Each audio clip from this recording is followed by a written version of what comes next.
La Cala de l'Encís és el segon àlbum del quintet i ve a descriure, com passava en el primer àlbum, la plaça dels Somnis, un lloc màgic. En aquest cas és una cala que apassiona, que entusiasma, que encisa.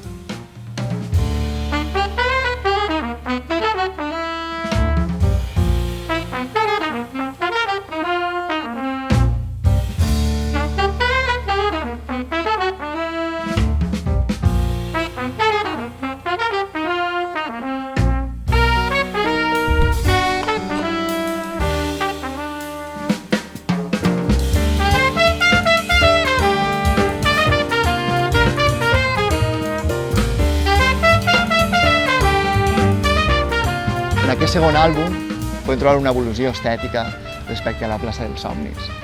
Si bé en el primer àlbum diguem que la música estava més enfocada al hard rock contemporani, en la Cala de l'Encís podem trobar arrels més llatines i del flamenc, el qual ens apropa un poc més a la música, no? que el llenguatge del jazz en si.